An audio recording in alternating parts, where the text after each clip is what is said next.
We wanted to have Indian troops in the parade and to have also Indian Rafale in the sky. Indian army को पूरा world आज salute करता है और पूरा कश्मीर, पूरा इंडिया। रिसेंटली ही एक स्टेटमेंट आती है फ्रांस की जानिब से कि हम चाहते हैं फ्रांस में इंडियन आर्मी की परेड, उसके अलावा हम चाहते हैं इंडियन एयरफोर्स के राफेल जेट हमारे आसमानों पर, और इस दिन को जो है वो याद रखा जाए। शहबाज शरीफ साहब कह रहे हैं कि अगर सस्ता आटा ना मिला तो अपने कपड़े बेचूंगा और आवाम को आटा दूंगा। जंग तो ये जीते नहीं है, एवं की कौन सी जंग जीते हैं? 65 में भी कुछ। अब आप बड़ी तल्ख बातें कर रहे हैं। नहीं बाट साहब, क्यों नहीं जीते? हम जीते हैं। नहीं नहीं नहीं बताया आपने, लेकिन लॉजिक के साथ बताना है। नहीं नहीं हम मुझको पता नहीं नहीं बाट साहब नहीं, अल्लाह नहीं बाट साहब। जब जंग हुई थी ना 65 की, तो वो लोहारी का बाहर नेमत कदा होटल है ना, देखा हुआ आपने? वो हाजी का होटल था, उधर बैठ के उन्होंने रोटी खाई थी फौज में। हाँ जी।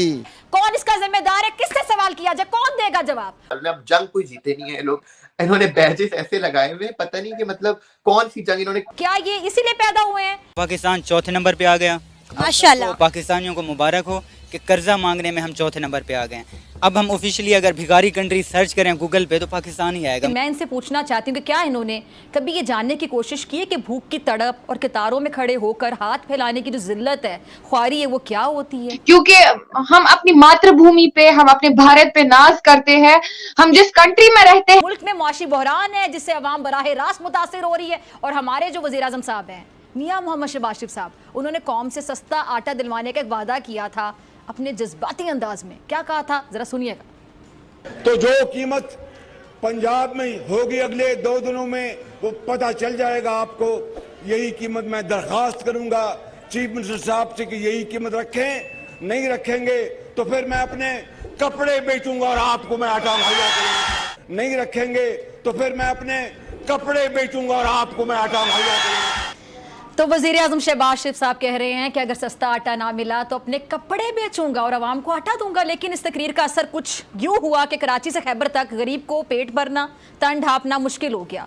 मुफ्त नहीं, सही रेट का जो आटा है वो भी कतारों में लग कर लेना पड़ा है। माएँ, बहनें, बच्चे, बुजुर्ग सड़कों पर बाकायदा जलील हो रहे हैं। और जब ये जिल्लत हद से बाहर हुई तो इस जिल्लत से आज़ाद होकर दुनिया से कूच कर गए। शहबाज शरीफ साहब, आप तो मुल्क की तकदीर बदलने के लिए आए थे, अवाम को महंगाई से निजात दिलाने के लिए आए थे। आज भी लोग यूटिलिटी स्टोर्स के बाहर जरा जाके देखें, कतारों में खड़े हैं, गुस्से मायूसी के आलम में घर लौट जाते हैं बेचारे। क्या ये इसीलिए पैदा हुए हैं कि आप इनसे एक रोज वोट मांगे और फिर ये सारा साल आपसे मांगते रहे? ठंडे कमरों में और गाड़ियों में बैठने वाले हुक्मरानों ने खुदा जाने ये मनाजिर कभी देखने की जहमत की भी है कि नहीं? मुझे लगता है शायद नहीं की है। लेकिन मैं इनसे पूछना चाहती हूँ कि क्या इन्होंने कभी ये जानने की कोशिश की है कि भूख की तड़प और कतारों में खड़े होकर हाथ फैलाने की जो जिल्लत है, ख्वारी है, वो क्या होती है? रिसेंटली ही एक स्टेटमेंट आती है फ्रांस की जानिब से कि हम चाहते हैं फ्रांस में इंडियन आर्मी की परेड, उसके अलावा हम चाहते हैं इंडियन एयरफोर्स के राफेल जेट हमारे आसमानों पर, और इस दिन को जो है वो याद रखा जाए। क्या कहेंगे सर इस बारे में? अपनी विचारधारा रखिएगा। देखिए, इंडियन फोर्सेस ये ना एक बहुत पुरानी ट्रेडिशन है। हमारे यहाँ इंडिया में आए थे इजिप्ट के प्रेसिडेंट, तो उनकी आर्मी का एक कंटिंजेंट, छोटा सा कंटिंजेंट था हमारे रिपब्लिक डे परेड में। तो इट इज नॉट ये कोई ऐसा नहीं है कि ये हमेशा ये नई चीजें ये होता है। हमारी आर्मी भी कई बार परेड करके आई है कई सारे कंट्रीज में, और हमारी आर्मी ऐसी है जो कि वर्ल्ड के ऑर्डर को मनाने में यूएन फोर्सेस में सबसे ज्यादा कंट्रीब्यूशन दे रही है। आज से नहीं दे रही है, पिछले 40 साल से 50 साल से सबसे ज्यादा कंट्रीब्यूशन हमारा होता है। बेस्टिल डे के परेड में जा रही है, ऑफ कोर्स बेस्टिल डे के परेड में हम लोग जाएंगे। साथ में ये तो एक चीज है, this is one thing, this is one demonstration that India और अमेरिका की दोस्ती है, इंडिया और फ्रांस की दोस्ती अच्छी है। इसके साथ साथ एक डेमोन्स्ट्रेशन और हो रहा है, बहुत सारे कॉन्ट्रैक्ट साइन किए जाएंगे, ऐसा बोला जा रहा है। आत्मनिर्भर भारत के तहत पे सैफरन फ्रांस की जो कंपनी है जो कि जेट फाइटर के इंजन बनाती है, उसने भी ऑफर किया हमें अपना इंजन देने के लिए। अब इंजन को बहुत कम कंपनीज बनाती हैं। कि हर स्कूल में वो मैंडेटरी है जहाँ पे आपको फेक हिस्ट्री पढ़ाई जाती है।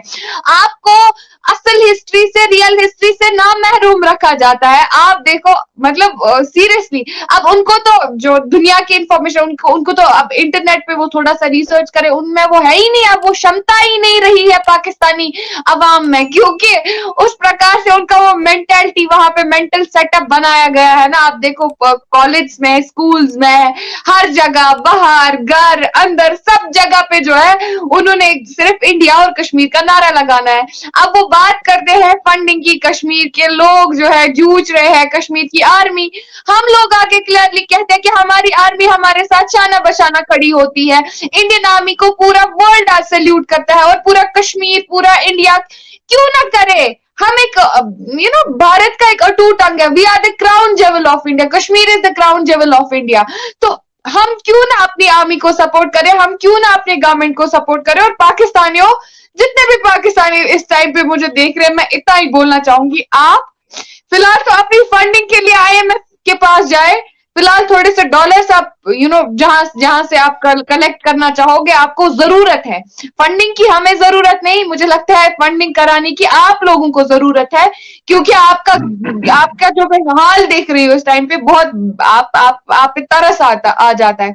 लेकिन ये बस आप लोगों के ब्यूरोक्रेट्स का ये करतूते हैं, जो आमतौर पर बजाते एक नॉलेज प्रोवाइड करने के बजाय जो है इंस्टीट्यूशंस में सिर्फ और सिर्फ इंडिया और कश्मीर करते हैं। अगर थोड़ी बहुत एथिकल बातें, अगर थोड़ी बहुत एथिकल एजुकेशन वहां पे हुई होती, कॉलेज में, यूनिवर्सिटीज में, स्कूल्स में, तो आज कश्मीरी आम पाकिस्तानी ये बात नहीं करता कि हम फंडिंग करेंगे। पहले अपने मुल्क की स्थिति देखो, फिर उसी हिसाब से आप बोलो कि आपको किसकी फंडिंग करनी है, किसको नहीं। और सेकंड थिंग, मैं कश्मीरी, मैं प्राउड इंडियन हूँ।